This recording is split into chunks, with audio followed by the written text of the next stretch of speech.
Le 15 octobre 1946, Hermann Göring, ministre nazi, mit fin à ses jours avec une capsule de cyanure, échappant à ce qu'il considérait comme un destin encore plus humiliant, la pendaison. À peine 24 heures plus tard, 10 de ses camarades rencontrèrent dans ce même sort dans le gymnase du palais de justice de Nuremberg, condamnés pour des crimes qui redéfinirent la notion de mal dans l'histoire moderne. Ces hommes n'étaient, n'est-ce pas, de simples soldats, ni des politiciens ordinaires. Ils étaient les architectes d'un régime qui avait engendré une horreur sans précédent en Europe et dans le monde. Mais leur punition ne s'arrêta pas avec leur mort. Les puissances alliées prirent des mesures extrêmes pour s'assurer que même leurs restes ne puissent servir de symbole à de futurs partisans. Aujourd'hui, nous explorerons le destin final des corps de ces hommes, un secret jalousement gardé pendant des décennies. Pourquoi était-il nécessaire de détruire toute trace de leur existence? Quelles mesures ont été prises pour garantir qu'aucune relique ni vestige de leur héritage ne subsiste? Plongez dans cette histoire troublante qui révèle comment, même après leur mort, le monde a lutté pour éteindre les flammes de leur idéologie.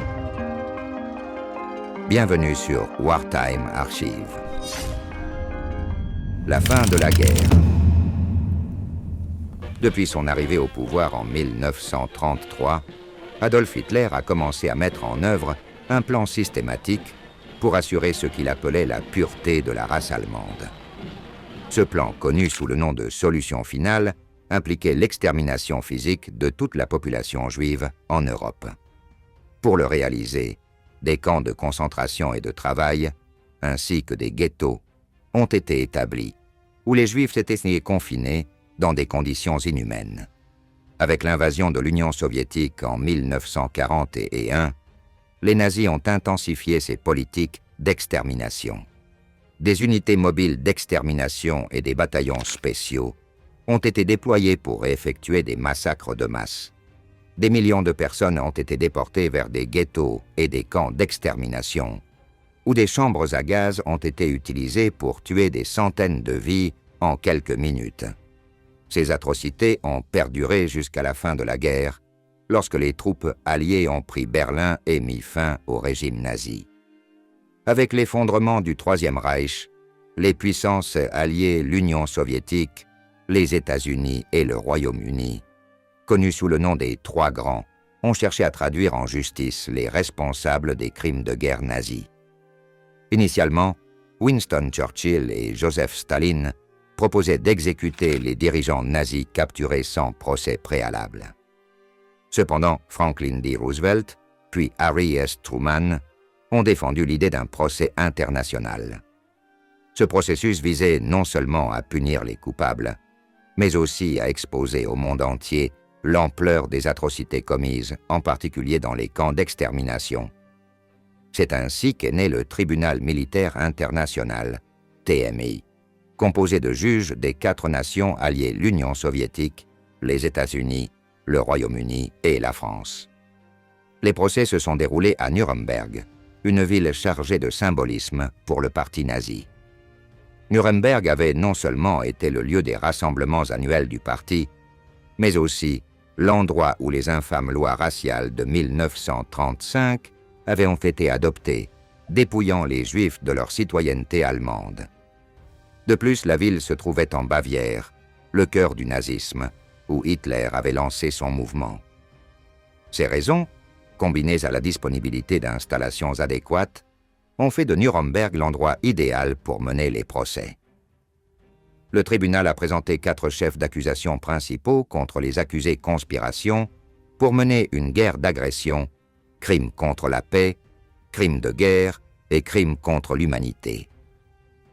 24 des dirigeants les plus éminents du régime nazi ont été traduits en justice, bien que certains, comme Adolf Hitler, Joseph Goebbels et Heinrich Himmler, se soient déjà suicidés. Les procédures ont débuté le 20 novembre 1945, un peu plus de 6 mois après la capitulation allemande, et ont marqué un tournant dans le droit pénal international. Chaque nation alliée a fourni 2 juges et une équipe de procureurs sous la présidence de Lord Justice Geoffrey Lawrence de Grande-Bretagne. Le tribunal, pionnier en son temps, disposait de traductions simultanées en anglais, allemand, russe et français, utilisant un système judiciaire combinant des éléments des systèmes juridiques des 4 nations. Pendant près d'1 an, le TMI a exposé au monde les crimes du régime nazi, établissant des précédents qui allaient changer à jamais la manière dont les crimes de guerre et les atrocités contre l'humanité seraient bien jugés. Les accusés. Avant que les procès puissent commencer, il était nécessaire de résoudre 2 questions cruciales, décider qui serait poursuivi et s'assurer de leur capture et de leur mise en détention. Comme on le sait bien, certains des dirigeants nazis les plus éminents se sont suicidés avant d'être capturés, tandis que d'autres ont réussi à fuir, la plupart vers l'Amérique du Sud. Rudolf Hess était déjà emprisonné en Angleterre depuis 1941, mais les soldats américains, soviétiques et britanniques continuaient à rechercher frénétiquement dans les ruines des villes allemandes les autres responsables. L'un des capturés fut Robert Ley, qui a failli échapper aux autorités. Il s'était enfui à Berchtesgaden, près de la frontière autrichienne, mais fut finalement appréhendé le 16 mai 1945. Ley avait été chef du Front allemand du travail de 1933 à 1945 et un haut fonctionnaire nazi réputé pour sa corruption et ses abus de pouvoir. Il avait profité des bénéfices du journal Westdeutsche Beobachter pour s'enrichir et détourner des fonds du Front allemand du travail, accumulant une fortune incluant des villas, des voitures et des œuvres d'art. Bien que son pouvoir ait diminué après le début de la guerre, il était impliqué dans la maltraitance des travailleurs esclaves et connaissait les plans du régime pour l'extermination des Juifs. Après sa capture, Ley fut envoyé dans le centre de détention surnommé Ashcan, installé au Grand Hôtel de Mondorf-les-Bains, au Luxembourg. En août 1945, il fut transféré à Nuremberg avec d'autres prisonniers pour être jugé. Cependant, avant que le procès ne commence, Ley se suicida en se pendant avec une serviette mouillée dans la cellule de la salle de bain. Cet événement conduisit les forces alliées à renforcer la surveillance des détenus, mettant en place une garde 24 heures sur 24 pour éviter d'autres suicides. Bien que 24 personnes aient été initialement accusées, seulement 21 prirent place sur le banc des accusés. Robert Ley était déjà mort, Martin Bormann n'avait pas été localisé, et Gustav Krupp von Bohlen und Halbach fut déclaré médicalement inapte à subir son procès en raison de sa paralysie et de sa sénilité. Krupp avait été accusé d'avoir utilisé du travail esclave dans ses usines et de fabriquer des armes illégales, mais il ne fut jamais jugé. Les 21 accusés présents au procès représentaient une variété de rôles au sein du régime nazi. Parmi eux figurait Hermann Göring, le second de Hitler, Rudolf Hess, le successeur désigné de Hitler jusqu'à son vol vers l'Écosse en 1940, et un Joachim von Ribbentrop, ministre des Affaires étrangères Wilhelm Keitel, chef du haut commandement des forces armées, Ernst Kaltenbrunner, chef de la police de sécurité Alfred Rosenberg, principal idéologue du parti nazi, Hans Frank, gouverneur de la Pologne occupée Wilhelm Frick, protecteur de Bohême et de Moravie, et Julius Streicher, fondateur du journal antisémite Der Stürmer. Étaient également présents Walter Funk, ministre des Finances Hjalmar Schacht, ancien président de la Reichsbank Karl Dönitz, commandant en chef de la marine allemande Erich Raeder, inspecteur amiral de la marine Baldur von Schirach, chef des jeunesses hitlériennes Fritz Sockel, responsable du travail forcé Alfred Jodl, chef d'état-major des opérations Franz von Papen, qui avait aidé Hitler à accéder au pouvoir Arthur Seyss-Inquart, responsable des Pays-Bas occupés Albert Speer, ministre de l'armement Constantin von Neurath, ministre des Affaires étrangères, et Hans Fritzsche, chef de la division radio du ministère de la Propagande. Bien que tous les accusés n'aient pas participé directement à la solution finale, ils occupaient des positions de pouvoir, les rendant responsables de faciliter les crimes du régime nazi.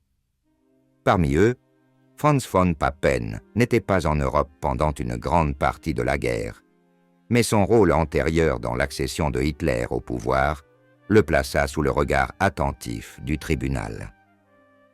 Le procès commença le 20 novembre 1945, initialement prévu pour durer 4 mois, mais il s'étendit finalement sur 10. Pendant ce temps, 403 audiences publiques furent tenues en 4 langues, avec traduction simultanée, un exploit sans précédent dans l'histoire juridique. À l'issue du procès, 11 des accusés furent condamnés à mort par pendaison. Joachim von Ribbentrop, Wilhelm Keitel, Ernst Kaltenbrunner, Alfred Rosenberg, Hans Frank, Wilhelm Frick, Julius Streicher, Fritz Saukel, Alfred Jodl, Arthur Seyss-Inquart et Martin Bormann. Ce dernier, condamné in absentia cars encore, n'avait jamais été retrouvé. Bien que certains soupçonnaient que Bormann était mort, d'autres n'étaient pas convaincus, et il fut donc jugé. Ce processus marqua une étape importante dans l'histoire du droit pénal international, établissant que même les dirigeants les plus puissants ne sont pas au-dessus des lois. Sentence et exécution des condamnations. Après 315 jours de procès, les sentences furent annoncées dans l'après-midi du 1er octobre 1946. Le juge Lorenz commença par Hermann Göring, considéré comme le plus dangereux du groupe et responsable des crimes les plus graves. Après avoir écouté le verdict, Göring resta impassible un instant, puis se retourna et quitta la salle sans prononcer un mot. Ensuite, le juge poursuivit avec la lecture des autres condamnations. Outre les 10 condamnés à la pendaison, le tribunal militaire international prononça des peines de prison à perpétuité pour Hess, Funk et Weider. Von Schirach et Speer furent net condamnés à 20 ans, von Neurath à 15 ans et Dönitz à seulement 10 ans de prison. Certains furent libérés dans les années 1950, tandis que Hess resta emprisonné jusqu'à sa mort par suicide en 1987. Les principaux officiers militaires de Hitler, Wilhelm Keitel et Alfred Jodl, acceptèrent leurs condamnations à mort, mais demandèrent à être exécutés par un peloton d'exécution, arguant que c'était une méthode plus appropriée à leur rang militaire. Ces demandes furent non rejetées. De son côté, Erich Weider, commandant en chef de la marine allemande, exprima sa préférence pour la pendaison plutôt que de purger une peine à perpétuité, mais cette demande fut également refusée. Dans les jours suivants, les condamnés à mort discutèrent de leurs dernières possibilités d'appel avec leurs avocats, qui les présentèrent au Conseil de contrôle allié, seule instance ayant le pouvoir de réduire ou de commuer les peines. Le 9 octobre, le Conseil, composé de représentants des 4 puissances occupantes, se réunit à Londres pour délibérer sur ces demandes. Après 3 heures de débat, le Conseil rejeta tous les appels. Le 13 octobre, les prisonniers furent informés que leur dernière lueur d'espoir s'était éteinte. Le tribunal militaire international avait formellement conclu ses travaux le 1er octobre 1946, après avoir prononcé les sentences. Dès lors, les prisonniers condamnés furent placés sous la garde du gouvernement militaire des 4 puissances, l'autorité de contrôle alliée basée à Berlin, chargée de coordonner les exécutions. Le 15 octobre, un jour avant l'exécution prévue, Hermann Göring prit une décision qui bouleversa les plans. Cette nuit-là, il écrivit une lettre au Conseil de contrôle, allié dans laquelle il exprima son rejet catégorique de la pendaison, qu'il considérait humiliante. Dans cette lettre, il compara son acte à celui du général Hannibal, affirmant qu'il préférait mourir selon ses propres termes. Après avoir rédigé son message, il avala une capsule de cyanure qu'il avait réussi à dissimuler et mourut à 22h44. Un garde entendit les bruits de suffocation et tenta d'intervenir, mais il était déjà trop tard. Quelques heures plus tard, à 1h11 le 16 octobre, les exécutions commencèrent. Joachim von Ribbentrop fut le premier à être conduit dans le gymnase du palais de justice, où une potence avait été spécialement préparée pour l'événement. Lorsqu'on lui offrit la possibilité de prononcer ses dernières paroles, Ribbentrop déclara « Je souhaite la paix pour le monde ». Sa tête fut couverte d'un sac noir. Une corde fut attachée autour de son cou, et lorsque la trappe s'ouvrit, sa vie prit fin en quelques minutes. L'un après l'autre, les autres condamnés suivirent le même chemin. À 2h45, tous les condamnés avaient été exécutés, et leurs corps se reposaient sur des brancardes dans le gymnase. Les exécutions furent marquées par un sentiment de solennité et de justice, mais aussi par des failles dans le processus. Le bourreau, John C. Woods, utilisa une chute courte qui ne garantissait pas une mort rapide, entraînant plusieurs des condamnés à mourir lentement par strangulation. Malgré ces irrégularités, l'événement mit fin au chapitre le plus sombre du régime nazi, et c'est là le destin de ceux qui avaient en fait les principaux architectes de la terreur. Il est possible que la décision de Hermann Göring d'ingérer du cyanure lui ait évité une mort humiliante.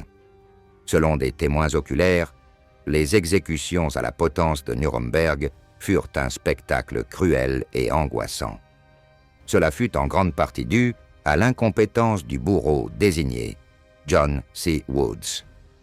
Même dans son apparence personnelle, Woods n'inspirait pas confiance, il se rasait rarement, ses chaussures n'étaient pas cirées, ses pantalons mal repassés, et il avait toujours l'air négligé. Cependant, il était le seul bourreau disponible sur le théâtre européen à cette époque. Les exécutions à Nuremberg furent un moment culminant pour Woods, qui appréciait l'attention qu'il recevait en tant que bourreau des principaux criminels de guerre nazis.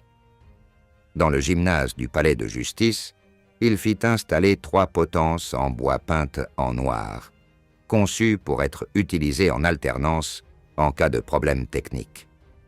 Chaque potence comportait 13 marches, et les cordes étaient remplacées pour chaque exécution.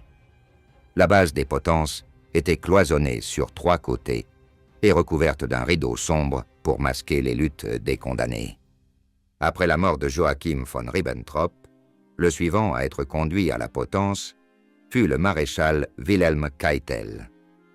Initialement, les prisonniers devaient être escortés sans entrave, mais après le suicide de Göring, les règles furent modifiées et leurs mains furent attachées avec des sangles en cuir. Keitel conserva son allure militaire jusqu'à la fin, regardant les spectateurs tout en demandant à Dieu la miséricorde pour le peuple allemand. Woods actionna le levier et Keitel chuta à travers la trappe. Tandis que les corps de von Ribbentrop et de Keitel pendaient encore, une courte pause fut accordée aux présents, leur permettant de sortir fumés. Derrière les rideaux noirs qui recouvraient les potences, 2 médecins, l'un américain et l'autre russe, vérifièrent le pouls des exécutés avant de déclarer officiellement leur décès. Le suivant à être exécuté fut Ernst Kaltenbrunner, chef des SS autrichiennes, responsable de nombreux massacres dans les camps de concentration nazis. Kaltenbrunner fut le supérieur direct d'Adolf Eichmann, principal architecte de la solution finale, alors caché en Amérique du Sud, et de Rudolf Höss, infâme commandant d'Auschwitz. Höss avait été capturé par les forces britanniques dans le nord de l'Allemagne et avait témoigné au procès de Nuremberg, confessant être responsable de la mort de 2 à 3 millions de Juifs à Auschwitz. Cependant, Höss ne fut pas jugé à Nuremberg, mais plus tard dans un autre procès. Après Kaltenbrunner, ce fut au tour d'Alfred Rosenberg d'être conduit à l'échafaud. Membre de la première sœur du parti nazi, Rosenberg était considéré comme l'idéologue principal du régime. Il ne prononça aucune dernière parole et son exécution fut rapide. Bien qu'il se soit déclaré athée, un aumônier protestant pria à ses côtés avant que John C. Woods n'actionne le levier. Après une courte pause, vint le tour de Hans Frank, surnommé le Gauleiter d'Hitler ou encore le gouverneur général de la Pologne occupée. Selon les témoins, Frank fut le seul des condamnés à sourire en entrant dans le gymnase. Certains dirent qu'il semblait soulagé, comme s'il accueillait la fin de ses souffrances. Le suivant à être exécuté fut Wilhelm Frick, ministre de l'Intérieur du Reich de 1933 à 1943, avant d'être nommé gouverneur de Bohême-Moravie. Frick avait été l'un des principaux instigateurs du programme Action T4, qui ordonna l'euthanasie massive des personnes considérées comme racialement inférieures. Après sa mort, vint le tour de Julius Streicher, rédacteur en chef du journal antisémite Der Stürmer. Lorsque Woods actionna le levier, la trappe s'ouvrit brusquement, mais Streicher se mit à se débattre en tombant. La corde ne brisa pas son cou, et Streicher se retrouva suspendu, suffocant. Selon les témoins, Woods descendit de la plateforme et disparut derrière le rideau recouvrant le corps. Peu après, les gémissements cessèrent, indiquant que Streicher avait été étranglé manuellement. On ignore si Woods agit délibérément ou si cela résulta de son inexpérience. Mais ce ne fut pas la seule exécution ratée de la nuit. Fritz Sauckel, qui supervisa le vaste système nazi de travail forcé, subit lui aussi une agonie prolongée. Il cria son innocence alors qu'il était conduit à la potence, mais comme Streicher, il mit longtemps à mourir au bout de la corde, laissant les témoins sous le choc. L'avant-dernier condamné à être pendu fut Alfred Jodl, qui portait encore son uniforme de la Wehrmacht, le col légèrement relevé. Enfin, Arthur Seyss-Inquart, dernier des condamnés, monta péniblement les 13 marches de l'échafaud, boitant à cause de son pied de botte. À 2h45 du matin, Seyss-Inquart tomba à travers la trappe, marquant la fin des exécutions. Alors qu'il coupait la dernière corde, John C. Woods semblait satisfait de son travail. Avec les soldats américains, il transporta le dernier corps vers le coin du gymnase, où les civières destinées aux cadavres avaient été préparées. À ce moment-là, les gardes sortirent également un 11e corps, recouvert d'une couverture de l'armée américaine, le cadavre de Hermann Göring. Ces exécutions furent loin d'être ordinaires. De nombreuses spéculations ont émergé quant à l'inexpérience de Woods, qui avait utilisé une distance de chute courte au lieu d'une plus longue, ce qui aurait assuré une mort rapide par rupture des vertèbres cervicales. Par conséquent, plusieurs condamnés, comme Jodl et Keitel, mirent jusqu'à 20 minutes à mourir par strangulation. Ce fut non seulement inhumain pour les condamnés, mais aussi une expérience traumatisante pour ceux qui assistèrent aux exécutions. Le destin des corps. Jusqu'à présent, tout ce que nous avons vu relève de l'histoire connue. Ce qui a été largement ignoré jusqu'à très récemment, lorsque certains documents ont été déclassifiés, ce sont les événements qui ont suivi les exécutions. Le destin des corps des criminels nazis exécutés à Nuremberg fut considéré comme un secret de premier ordre par le gouvernement des États-Unis, qui a orchestré l'opération visant à leur destruction. À l'époque, des rumeurs circulaient selon lesquelles les cadavres avaient été transportés au camp de concentration de Dachau pour y être incinérés. Mais cela s'avéra être un mensonge délibéré. Ce qui s'est réellement passé est resté dans l'ombre pendant longtemps. La raison principale de ce secret était d'empêcher toute possibilité de martyr, un pilier central du régime nazi. Ainsi, lorsque les criminels de guerre de Nuremberg furent exécutés le 16 octobre 1946, le Conseil de contrôle allié s'assura qu'il ne reste aucune trace qui pourrait être utilisée pour les vénérer ou en faire des symboles. Bien que les corps ont été photographiés pour documenter les exécutions, le Conseil ordonna que les négatifs soient strictement gardés et interdit leur publication dans la presse allemande. Après les exécutions, les cadavres furent déplacés sur 11 brancards, étiquetés avec soin et photographiés une dernière fois. Ces images, dont certaines peuvent être trouvées sur Internet, montrent la brutalité des exécutions et confirment qu'elles n'ont pas été réalisées proprement. Par la suite, les corps furent placés dans des cercueils, eux aussi étiquetés, mais avec des noms fictifs pour détourner l'attention des curieux. Par exemple, le cercueil d'Hermann Göring portait le nom de George Munger, un célèbre joueur de football américain de l'époque. Les cercueils, dont un 12e vide, furent chargés dans des camions militaires et escortés par des jeeps américaines. Les soldats qui transportaient les cercueils croyaient qu'ils contenaient les restes de camarades tombés au combat pendant la guerre. L'escorte militaire voyagea vers le sud, parcourant plus de 170 km jusqu'au crématorium situé à Ostfriedhof, l'un des plus grands cimetières de Munich. Ce lieu fut choisi en raison de sa capacité à réaliser plusieurs crémations simultanément sans éveiller les soupçons. Les travailleurs du crématorium furent informés que les corps étaient ceux de soldats américains récemment récupérés sur le champ de bataille. Ainsi, les 11 corps furent incinérés tout au long de la journée. Une fois la crémation terminée, les cendres furent placées dans des urnes, chacune étiquetée avec des identités fictives correspondantes. Ces urnes furent transportées vers une morgue de l'armée américaine à la villa Oberrömer, une propriété confisquée située au 25 Heilmannstrasse. Là, les opérateurs de la morgue reçurent l'ordre de se débarrasser des cendres dans un endroit où personne ne pourrait les retrouver. L'escorte militaire disparut dans la nuit après avoir terminé sa mission. Le lendemain, le 17 octobre, les urnes furent transportées au ruisseau Wensbach, un affluent de l'Isar, qui se jette lui-même dans le Danube. Là, chaque urne fut ouverte et son contenu déversé dans les eaux. Pour s'assurer qu'aucune trace ne subsiste, les urnes elles-mêmes furent détruites, bien que les documents déclassifiés ne précisent pas si elles furent également jetées dans le ruisseau. L'objectif derrière cette opération méticuleusement planifiée était d'empêcher les néo-nazis d'utiliser les cendres comme reliques ou lieux de culte. Le destin des biens des exécutés suivit une logique similaire. Toutes les insignes, médailles et uniformes furent détruits.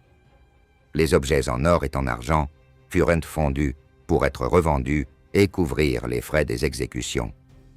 Bien que la plupart des décorations aient été détruites, certains soldats réussirent à faire passer en contrebande de petits objets en souvenir qui réapparurent des décennies plus tard lors de ventes aux enchères et dans des collections privées. En revanche, les effets personnels et les sommes d'argent inférieures à 1000 Reichsmarks furent restitués aux familles des exécutés, tandis que toute somme supérieure fut transférée au bureau financier du tribunal militaire international. Ce niveau de planification minutieuse reflète la détermination des puissances alliées à effacer complètement la possibilité que les exécutés soient rappelés en tant que martyrs. Autre corps. Mais l'histoire des corps de Nuremberg ne s'arrête pas là. En plus des principaux dirigeants nazis exécutés après les premiers procès, 200 autres nazis furent condamnés et exécutés lors des 12 procès ultérieurs. Bien que la majorité d'entre eux aient simplement été incinérés et que leurs cendres aient été jetées dans les rivières, certaines histoires liées à leurs restes sont étonnamment singulières. Un exemple notable est celui de Robert Ley, qui s'est suicidé avant d'être jugé. Ley avait été examiné par le docteur Douglas Kelly, le psychologue désigné à Nuremberg, qui soupçonnait Ley de souffrir d'une maladie mentale. Fasciné par son cas, Kelly prit une décision macabre avant que le corps de Ley ne soit envoyé au crématorium. il ouvrit secrètement sa tête et en extraillit le cerveau pour le conserver comme échantillon. Cet acte ne fut révélé qu'en 2013, bien après la mort de Kelly, lorsque des fragments du tissu cérébral de Ley furent découverts parmi les effets personnels du docteur. Kelly mit également fin à ses jours. Rudolf Höss, commandant d'Auschwitz, témoigna lors des premiers procès de Nuremberg, admettant avoir supervisé la mort de millions de personnes. Cependant, il ne fut pas jugé à Nuremberg. Il fut extradé en Pologne, où il fut jugé pour ses crimes et condamné à mort par pendaison. Son exécution fut la dernière exécution publique de l'histoire de la Pologne, menée devant le camp d'extermination qu'il avait lui-même dirigé. Après sa mort, son corps fut incinéré en secret et les cendres dispersées dans une rivière proche. Le destin de Martin Bormann, en revanche, resta un mystère pendant des décennies. Sa disparition en mai 1945 alimenta des rumeurs selon lesquelles il aurait fui en Amérique du Sud, aux États-Unis ou ailleurs.